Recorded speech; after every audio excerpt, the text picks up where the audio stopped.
ጤና ይስጥልን የተወደዳችሁና የተከበራችሁ የቦርክና ሚዲያ ቤተሰቦቻችን፣ ዛሬም እንደተለመደው በሳምንታዊ ልዩ ጥንቅራችን አንድ ፕሮግራም አሰናድተንላችኋል። ዛሬ ላለመፍታት የሚያወሳስቡት ጥያቄ አዲስ አበባ የማን ናት በሚል ርዕስ የተዘጋጀውን በአያሌው ደጀን ተዘጋጅቶ ለቦርክና የነጻ አስተያየት ዝግጅት ክፍል የደረሰውን ጽሑፍ ወደ እናንተ እናደርሳለን። ክቡራትና ክቡራን የቦርክና ሚዲያ የዩቲዩብ ቻናልን ሰብስክራይብ፣ ላይክና ሼር በማድረግ ማድመጥ እንዲጀምሩ እየጋበዝን ወደ ፕሮግራሙ እናልፋለን። ላለመፍታት የሚያወሳስቡት ጥያቄ አዲስ አበባ የማን ናት? በአያሌው ደጀን። መንደርደሪያ። አዲስ አበባ በኢትዮጵያ ፖለቲካ ውስጥ ዋነኛ የፖለቲካና የኢኮኖሚ ፍትጊያ ሜዳ ሆና ቀጥላለች። በተለይም ኢህአዴግ የብሔር ተኮር ፌዴራላዊ ስርዓትን የሀገሪቱን መሪ አስተዳደራዊ መዋቅር አድርጎ ከተከተለ በኋላ ከተማዋን የኦሮሚያ ክልል አካል ብቻ እንድትሆን የማድረግ ትግል አሁንም ወቅትና ሁኔታ እየለወጠ ቀጥሏል።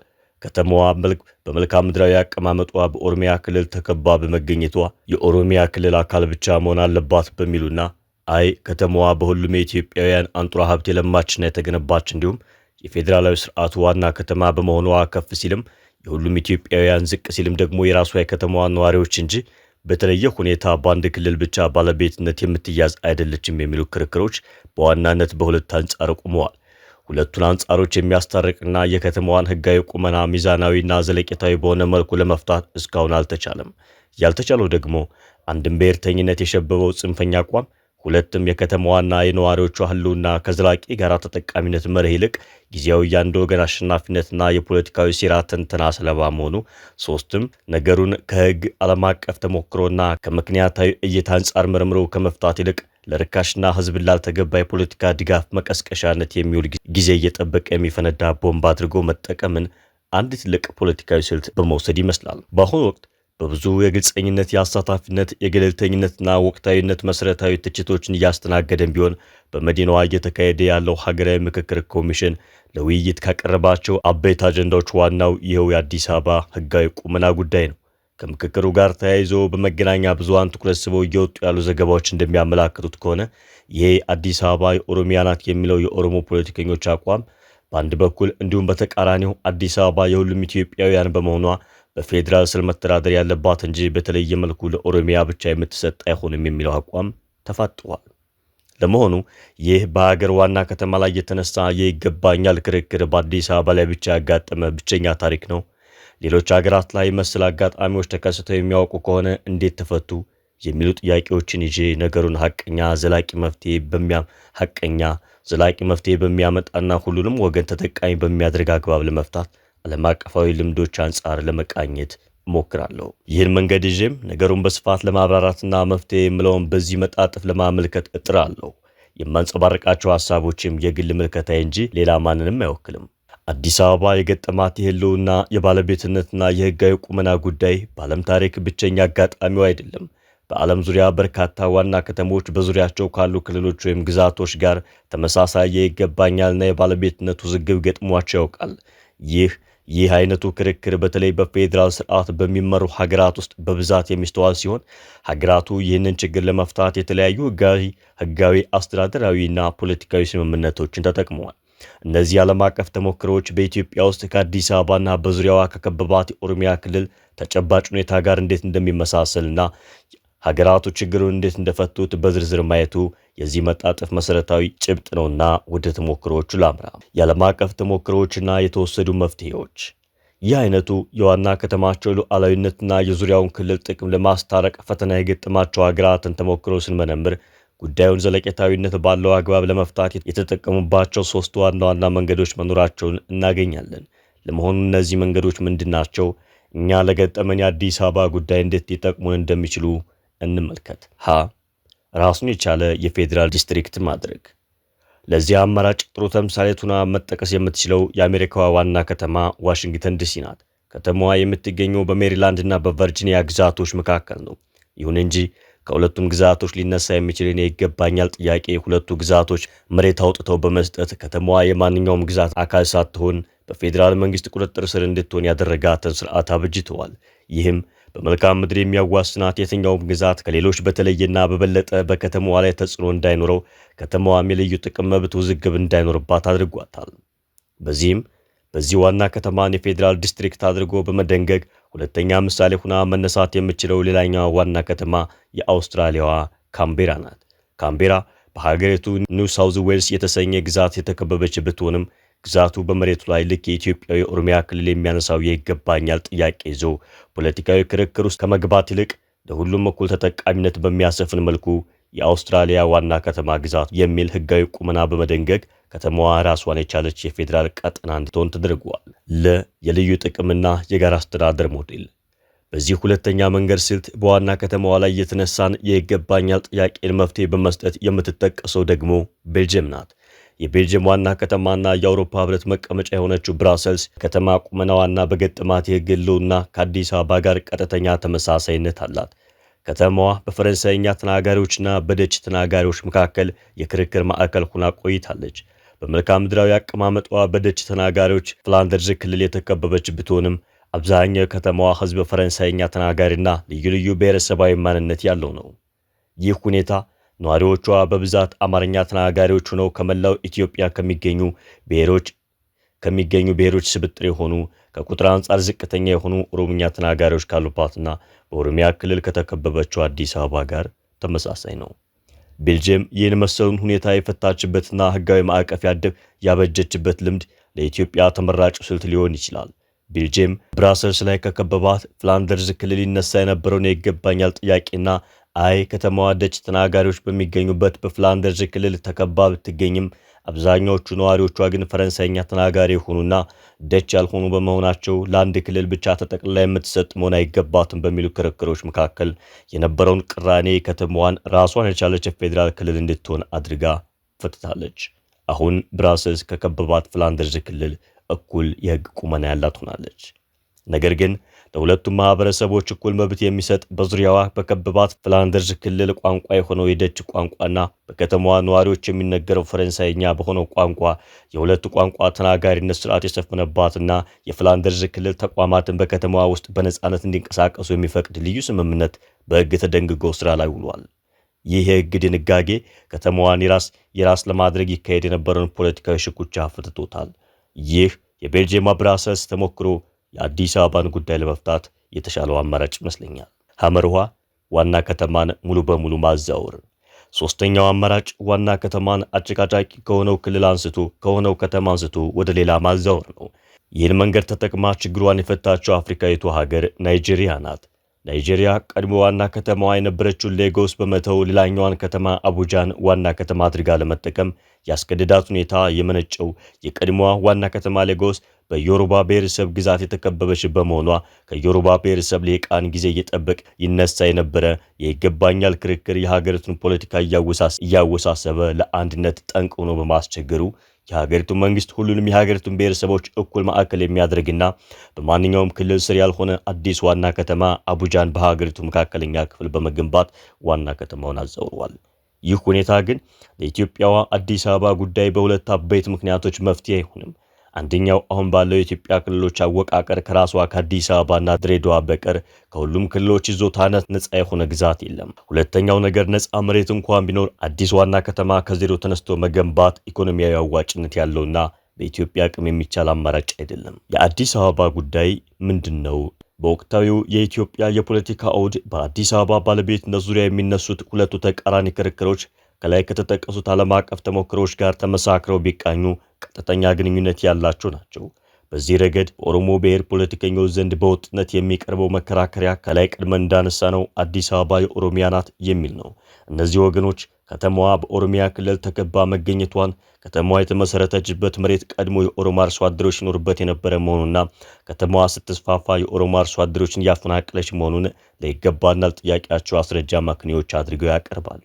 ይሁን እንጂ ከተማዋ የተመሰረተችበት መሬት ጥንታዊ ባለቤትነትን በተመለከተ የሚቀርብ ማንኛውም የታሪክ ማስረጃ በራሱ የታሪካዊ ማስረጃ ጥራት ቅቡልነት ወይም ደግሞ አውቴንቲሲቲ ኦፍ ሂስቶሪካል ኤቪደንስ ተጠየቅ የሚነሳበት ነው። በትንሹ ታሪክ ከየት ይጀምራል የሚለው መሰረታዊ ጥያቄን በማያሻማ ሁኔታ መመለስ ግድ ይላል። ታሪክ ኦሮሚያን ጨምሮ አሁን ያሉት የፌዴሬሽኑ አባል ክልሎች ከተዋቀሩበት ከ1987 ዓ.ም አይጀምርም።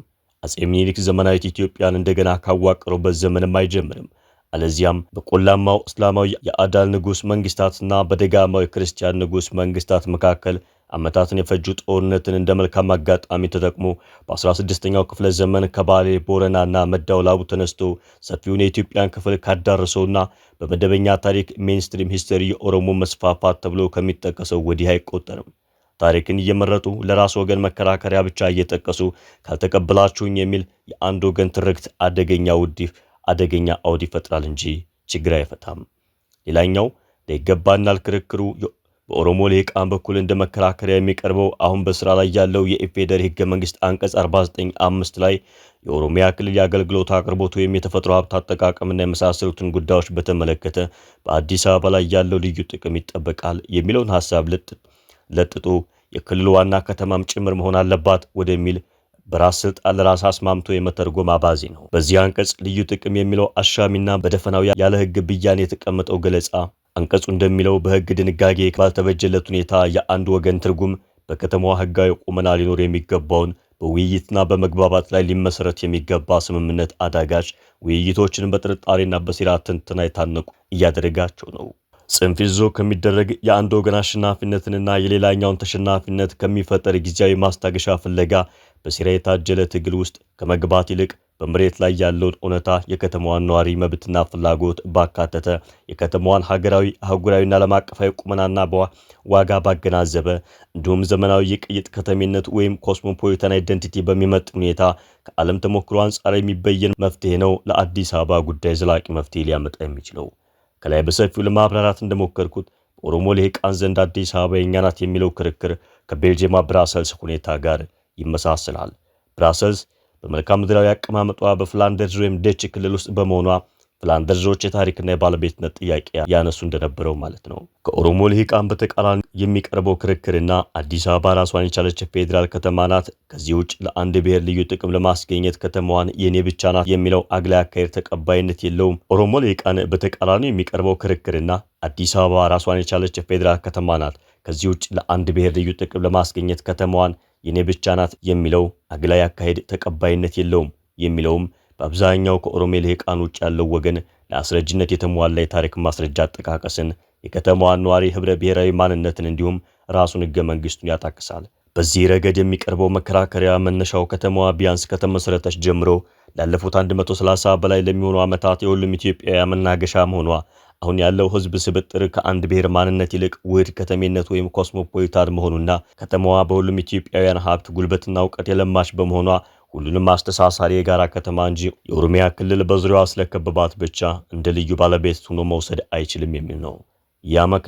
ይህን አመክንዮ የሚደግፈው በህገ መንግስቱ አንቀጽ 49(2) ላይ የአዲስ አበባ አስተዳደር ራሱን የማስተዳደር ሙሉ ስልጣን ይኖረዋል ይላል እንጂ የኦሮሚያ ክልል አካል መሆኗን አይደነግግም። ስለሆነም ከተማዋን ለአንድ ክልል ብቻ አሳልፎ መስጠት የሌሎች ኢትዮጵያውያን መብትን የሚረግጥ የከተማዋ ኢኮኖሚና ፖለቲካ ነጻነት የሚሸረሽርና በሀገሪቱ ክልሎች መካከልም ፍትሃዊና ሚዛናዊ የሀብትና የፖለቲካ ቁመና እንዳይኖር የሚያደርግ ነው። በጋራ መግባባት ላይ የተመሰረተ ህጋዊ ማዕቀፍ ማበጀት ቁልፍ መፍትሄ ይሆናል። ለዚህም ከዓለም ተሞክሮ አንጻር ሁኔታው ለሁሉም ኢትዮጵያውያንም ሆነ ለነዋሪዎቿ የሚበጀው መፍትሄ ከአሜሪካዋ ዋሽንግተን ዲሲ ወይም ከአውስትራሊያዋ ካምቤራ ልምድ መውሰድ ይቻላል። ይህም አዲስ አበባን ከአንድ ወገን የባለቤትነት ንትርክ አላቆ የፌዴሬሽኑ አባላት በሙሉ እኩል የሚገለገሉባት ገለልተኛ ማዕከል ሆና እንድትቀጥል ማስቻል ነው። ከላይ ቀደም ብዬ የጠቀስኳቸው የዓለም አቀፍ ተሞክሮች የሚያሳዩት የትኛውም ሀገር ፍጹም የአንድ ወገን ፍላጎትን ብቻ በማስከበር ዘላቂ ሰላም እንዳላመጣ ነው። ኢትዮጵያም ይህንን ውዝግብ ለመፍታት ከላይ የተጠቀሱትን ተሞክሮች ማጣመርና ሁሉንም አካታች የሆነ ዘላቂ መፍትሄ ለማበጀት ከሴራና አንዱ በአንዱ ላይ ተረማምዶ ፍላጎትን ለማሳካት ከመሻኮት ይልቅ ሐቀኛ፣ ግልጽና መተማመን ላይ የተመሰረተ የህግ ማዕቀፍ መቅረጽ ተገቢ ነው። አዲስ አበባን በኦሮሚያ ስር ለማድረግ የውዝግብ አዙሪት ውስጥ ከመግባት ይልቅ ከተማዋ ራሷን የቻለች ሉዓላዊትና የፌዴራል ከተማ አድርጎ በህግ በመደንገግ የራሷን አስተዳደርና የነዋሪዎቿን መብት ሳያናጉ የኦሮሚያ ክልል በህገ መንግስቱ የተሰጠውን ልዩ ጥቅም የሚል ጉዳይ የሚደነግግ ግልጽ የሆነ የድንበር መካለል፣ የአርሶ አደሮች ካሳ፣ የቋንቋና ባህል ተጠቃሚነት በተግባር በህግ ዘርዝሮ ማስቀመጥ ጠቃሚውና ዘላቂ መፍትሄ ነው። በህገ መንግስቱ የተጠቀሰው የኦሮሚያ ልዩ ጥቅም በዝርዝር ምን ሊያካትት እንደሚችልና ከዓለም አቀፍ የፌዴራሊዝም ተሞክሮችና ከአሁናዊ የኢትዮጵያ ነባራዊ ሁኔታ አንጻር እንዴት ተግባራዊ ሊሆን እንደሚችል ዝርዝር ማዕቀፍ በማዘጋጀት ውዝግቦችን መፍታት አስፈላጊና መዋል ማደር የሌለበት ስራ ነው። የዓለም አቀፍ ተሞክሮች እንደሚያሳዩት በአንድ ክልል የተከበበች ዋና ከተማ ራሱን የቻለ አስተዳደር ቢኖራትም ለከበባት ክልልም የሚሰጡ ልዩ ጥቅሞች በዋናነት በ3 ዘርፎች ይከፈላሉ። ባህላዊና ቋንቋዊ መብቶች፣ ኢኮኖሚያዊና የተፈጥሮ ሀብት ትስስርና የአስተዳደርና የጋራ ምክክር መድረኮች ተብለው የሚበየኑ ናቸው። አንደኛ ባህላዊና ቋንቋዊ መብቶች። ይህ መብት ከተማዋን የከበባት ክልል በኢትዮጵያ አውድ ኦሮሚያ ተወላጆች በአዲስ አበባ ውስጥ ሲኖሩ ወይም ሲንቀሳቀሱ ማንነታቸው፣ ቋንቋቸውና ባህላቸው በከተማዋ ዋና ባህል፣ ቋንቋና ማንነት እንዳይዋጥ ጥበቃ የሚያደርግ ነው። ይህን ከቤልጂየማዊ ብራሰልስ ተሞክሮ አንጻር ብንመለከተው የተሻለ ገጽ ይሆናል። ልክ አዲስ አበባ በኦሮሚያ ክልል ተከባ እንደምትገኘው ሁሉ ብራሰልስም በፍላንደርስ የደች ተናጋሪዎች ክልል የተከበበች ሁላ ብትገኝም አብዛኛው ነዋሪዋ ፈረንሳይኛ ተናጋሪ ነው። ሆኖም ግን በዙሪያዋ የከበባት ደች ቋንቋ ተናጋሪዎች በቁጥር አናሳ ቢሆኑም በከተማዋ ውስጥ ይፋዊ የሥራ ቋንቋ ነው። ሁሉም የመንገድ ምልክቶች፣ የመንግስት ሰነዶችና ፍርድ ቤቶች በሁለቱም ቋንቋዎች እኩል ያገለግላሉ። አሁን ተገቢው የህግ ማዕቀፍ ሳይሰራለትና ነዋሪዎቿ ሳይወያዩበት ቢሆንም የኦሮምኛ ቋንቋን ወይም አፋን ኦሮሞ ከአማርኛ በተጨማሪ በአዲስ አበባ ከተማ አስተዳደር ውስጥ ተጓዳኝ የሥራ ቋንቋ ወይም ኮኦፊሻል ላንጉጅ ሆኖ እያገለገለበት ያለውን አሰራር የሚመለከት ነው። በከተማዋ ውስጥ የኦሮሞን ታሪክ፣ ባህልና ማንነት የሚያንጸባርቁ የባህል ማዕከላት፣ ሙዚየሞችና ቲያትሮች በልዩ ሁኔታ እንዲደገፉ ማድረግ አንዱ በዚህ መብት ስር የሚተገበር ጥቅም ተደርጎ መውሰድ ይቻላል። ይህም የኦሮሚያ ክልል ስለጠየቀ ሳይሆን አዲስ አበባ ራሷን ችላ የምትሰራው እንጂ ከክልሉ በግዳጅ የሚጫን ተደርጎ መታየት የለበትም። አለበለዚያ ፖለቲካዊ ያጠላበትና በቅንነት የመወሰድ እድሉን ያበላሸዋል። ኢኮኖሚያዊ ትስስርና የተፈጥሮ ሀብት አጠቃቀም። ዋና ከተሞች አብዛኛውን ጊዜ የግብርና ምርት ፍጆታ በገበያም ቢሆን ውሃና መሬት የሚያገኙት ከከበባቸው ክልል በመሆኑ ለክልሉ ተገቢውን ኢኮኖሚያዊ ጥቅምና ካሳ መክፈል የሚገባቸው አሰራር መኖሩ ለዘላቂ የጋራ ተጠቃሚነትና ጤናማ ግንኙነት ወሳኝ ሚና አለው። ከዚህ አንጻር ለአዲስ አበባና ኦሮሚያ አውድ የሚሆኑትን የዓለም አቀፍ መሪዎች አሉ። ለአብነትም ፈረንሳይ ፓሪስና የአካባቢዋ አይል ደ ፍራንስ ዋና ከተማ የምትጠቀመውን የተፈጥሮ ሀብት ለምሳሌ ውሃ፣ የቆሻሻ ማስወገጃ ቦታዎች የመሳሰሉትን በተመለከተ ለአካባቢው ክልል የፋይናንስ ድጋፍ እንደ ማካካሻ በመክፈል የጋራ ተጠቃሚነትን ያሰፈነ አሰራር አላት። አዲስ አበባም ከዚህ አንጻር ከኦሮሚያ ጋር ተመሳሳይ በሆነ አውድ ያለች በመሆኑ ይህ ልምድ ከኢትዮጵያ አኳያ ተፈትሾ ሊሰራበት ይችላል። አዲስ አበባ ንጹህ ውሃ የምታገኘው ከኦሮሚያ ክልል ለምሳሌ ከለገዳዲ፣ ገፈርሳ ግድቦች ነው። የልዩ ጥቅሙ ህጋዊ ማዕቀፍ ከተማዋ ለምትጠቀመው ውሃ ለኦሮሚያ ክልል በየዓመቱ ያጠቃቀም ወይም የሮያሊቲ ክፍያ እንዲትከፍል ሊያደርግ ይችላል። በተጨማሪም ከተማዋ የምታወጣውን ቆሻሻ በኦሮሚያ ክልል ድንበር ውስጥ ስለምታስቀምጥ ለምሳሌ ረጲ ቆሻሻው ለሚያደርሰው ብክለት ለአካባቢው ህዝብና ለክልሉ መንግስት የካሳ ክፍያና የአካባቢው መልሶ ማቋቋም ፈንድ በተቀናጀ መልኩ በዘላቂነት ተግባራዊ የሚሆንበትን አሰራር በህግ ማዕቀፍ በግልጽ አስቀምጦ መተግበር ይቻላል። ከዚህ ባለፈም መሬትና ድንበር በጣም ስሱና ትልቁ የውዝግብ መነሻ የሆነው ጉዳይ ነው። ከተማዋ ስትስፋፋ የክልሉን ድንበር እየገፋች አርሶ አደሮችን እያፈናቀለች ነበር የሚለውንና በኦሮሚያ ክልል የሚቀርበውን ቅሬታ ማሳነስም ሆነ አጋኖ ማቅረብ ሁለቱም ጉዳዩን በቅንነት ለመፍታት ያለውን እድል የበለጠ የሚያውክ ፖለቲካዊ አታካራ እንዳይሆን በጥንቃቄ መያዝ ያስፈልጋል። ከዚህ በፊትም ከተማዋ በሰፋችባቸው የታሪክ አጋጣሚዎች የተፈጸሙና በጊዜው በነበረው አሰራር ተደራሽ ያልነበሩ ችግሮችን በጋራ በማጥናት የመፍቻ ስልት በመንደፍ እንዲሁም ለወደፊቱ መሰሉን ጉዳይ የሚገዛና የሚከላከል ህጋዊ ስርዓት ማበጀት ወሳኙ ስራ ነው። የከተማዋ ይፋዊ ድንበር በግልጽ ተለይቶ በካርታ እንዲቀመጥና ከተማዋ ወደ ኦሮሚያ የምትስፋፋው መሬት በመቀማትና አርሶ አደሮችን በማፈናቀል ሳይሆን ከክልሉ ጋር በሚደረግ የመሬት ሊዝ ኪራይ ወይም ሌላ አይነት ስምምነት በግልጽ በደነገገው አሰራርና የጋራ ተጠቃሚነትን ባረጋገጠ መልኩ ብቻ እንዲሆን ማድረግ ይገባል። ሐመር ውሃ የጋራ ፖለቲካዊና አስተዳደራዊ መድረክ በከተማዋና በክልሉ መካከል የሚነሱ የዕለት ተዕለት ውዝግቦችን ለመፍታት የሚያስችል የጋራ ተቋም ማቋቋም ያስፈልጋል። ይህንንም የጋራ ተቋም ምንነት፣ ዓላማ፣ አሰራርና ስልጣን በህግ መደንገግ ይገባል። ይህ አይነቱ የጋራ መድረክ አዲስ አይደለም። የዓለም አቀፍ ተሞክሮ በብዙ የፌዴራል ሀገራት ላይ የመሰሉ አሰራር የተለመደ እንደሆነ ያሳያል። ለምሳሌ የካናዳ ዋና ከተማ ኦቶዋና በዙሪያዋ ባሉ የኩቤክና ኦንታሪዮ ግዛቶች መካከል ብሔራዊ የዋና ከተማ ኮሚሽን ወይም ናሽናል ካፒታል ኮሚሽን የተባለ የጋራ ተቋም አለ። ይህ ተቋም የሁሉንም ወገን ጥቅም በመጠበቅ የሚቆጣጠር ነው። ከዚህ አንጻር በአዲስ አበባ ከተማ አስተዳደርና በኦሮሚያ ክልል መካከል የሚፈጠር የድንበር፣ የጸጥታ፣ የትራንስፖርት፣ የንግድና መሰል ውዝግቦችን በውይይት የሚፈታ የጋራ ምክር ቤት ወይም ኮሚሽን ማቋቋም መፍትሄ ይሆናል። ይህም ከተማዋን ራሷን የቻለች የመሆኗን ህጋዊ ቁመናና የነዋሪዎች ራሳቸውን በራሳቸው የማስተዳደር መብት ሳይጋፋ የኦሮሚያ ክልል የሚያነሳቸውን ጥቅሞች ለማስከበር ድልድይ ይሆናል። አለበለዚያ ግን ከተማዋን ጠቅልሎ በመሰልቀጥ የአንድ ብሔር ልዩ ተጠቃሚነት ለማሳካት ሲባል የጦስ ዶሮ ማድረግም ሆነ ከተማዋ ውሃ ከመሳሰለው የተፈጥሮ ሀብት ተጠቃሚነቷም ሆነ ከቆሻሻ አወጋገድ ጋር በተገናኘ በኦሮሚያ ክልል ያለባትን ግልጽ ጥገኝነት ሸፋፍኖ ክልሉ የሚያቀርባቸውን ጥያቄዎች ምላሽ መንፈግ ተገቢና አዋጭ አይደለም። ከዚህ ጋር በተያያዘ የኦሮሞ ልሂቃንም ሆኑ የክልሉ መንግስት አዲስ አበባን በተመለከተ ጥቅሙን እናስከብርለታለን አሊያም ጥያቄዎችን መልሳለን በሚል ሽፋን የኦሮሞን ህዝብ ከሌሎች ኢትዮጵያውያን ጋር የሚያጋጨውንና በሌሎች ዘንድ እንደ ሁሉ አማራጭና የደህንነት ስጋት ተደርጎ የሚታይበትን ታሪካዊ ስህተት የሚያዋልድ አመለካከታቸውን ቢከልሱ የተሻለ የጋራ መፍትሄ ሁሉን አቀፍ በሆነ አካታች ማዕቀፍ በኩል ማበጀት ላይ መስራት ያስፈልጋል። በተረፈ አሁን በብዙ ትችት ውስጥ ታንቆ እየተካሄደ ባለው የምክክር ኮሚሽን በኩል ከተማዋን በተዘዋዋሪም ሆነ በቀጥታ የኦሮሚያ አካል አድርጎ ለማጸደቅ ከኦሮሚያ ውጭ የመጡ ተመካካሪዎችን በማስፈራራት እንዲሁም የማንነት ክልልነትና የአስተዳደር ነጻነት የመሳሰሉ አጀንዳዎችን ያስያዙ የብሔር የፖለቲካ ፓርቲዎችን ከብልጽግና በኩል ድጋፍ እናድርግላችሁ፣ አዲስ አበባ ከፌዴራል ዋና ከተማነት ባለፈ የኦሮሚያ ክልል ዋና ከተማ ናት ብላችሁ አቋማችሁን አስተካክሉ የሚለው ጫናዎች ችግሩን ወደ ሌላ ታሪክ ምዕራፍ የሚያሸጋግሩ የቀውስ አዙሪቶች እንጂ ሁሉንም ያማከለ መፍትሄ አይዋልድም። ይህ አይነቱ ግትር አካሄድ ውጤቱ ከአዲስ አበባ ባለፈ የሚመነዘር በብዙ ፈተና ውስጥ እየተናጠ ያለውን የሀገር አንድነት ከዚህ በከፋ ሁኔታ የሚያናጋና ህዝቦችን አንዱ ለሌላው የደህንነት ስጋት ሆነው በጥርጣሬ እንዲተያዩ ከማድረግ የተለየ አዎንታዊ ውጤት አያመጣም። አዲስ አበባን ከዚህ ማዕቀፍ አውጥቶ ለአንድ ክልል ባለቤትነት መስጠት ሌላ የግጭት አዙሪት ውስጥ ያስገባ ከሆነ እንጂ የተሻለ ነገን አይፈጥርም። በዲላ ዩኒቨርሲቲ የጋዜጠኝነትና ኮሚኒኬሽን ትምህርት ክፍል ሌክቸረር እንዲሁም በአሁኑ ወቅት በህንዱ አንድራ ዩኒቨርሲቲ በአፍሪካ ጉዳዮች ላይ የሚዲያ ጥናት ወይም በወቅታዊ የኢትዮጵያ ሱዳን ግጭትና የናይል ጉዳዮች ላይ ያተኮረ የፒኤችዲ ተማሪ፣ በዲላ ዩኒቨርሲቲ የጋዜጠኝነትና ኮሚኒኬሽን ትምህርት ክፍል ሌክቸረር እንዲሁም በአሁኑ ወቅት በህንዱ አንድራ ዩኒቨርሲቲ በአፍሪካ ጉዳዮች ላይ የሚዲያ ጥናት ወይም በወቅታዊ የኢትዮጵያ ሱዳን ግጭትና የናይል ጉዳዮች ላይ ያተኮረ የፒኤችዲ ተማሪ። ውድ የቦርከና ሚዲያ ቤተሰቦቻችን የዕለቱ ሳምንታዊ ልዩ ፕሮግራማችን በዚህ መልኩ ተጠናቀቀ። አብራችሁን ስለነበራችሁና ስለተከታተላችሁን ከልብ እያመሰገን ሁሌም እንደምንለው በነጻ አስተያየት መድረክ ላይ የሚወጡ ጽሑፎችና ወደ እናንተ በፕሮግራም መልክ የሚደርሰው ዝግጅት የጸሐፊውን እንጂ የቦርከናን አቋም እንደማያንጸባርቅ ለመግለጽ እንወዳለን። እናንተም በነጻ አስተያየት መድረክ ላይ ሐሳቦቻችሁን ታደርሱ ስትፈልጉ በኢሜል አድራሻችን bzboርከና@gmail.com ላይ ማድረስ እንደምትችሉ መጠቆም እንወዳለን። መልካም ሳምንት። በቀጣይ ሳምንት በሌላ ልዩ ፕሮግራም እስከምንመለስ ድረስ ሰናይ ሳምንት።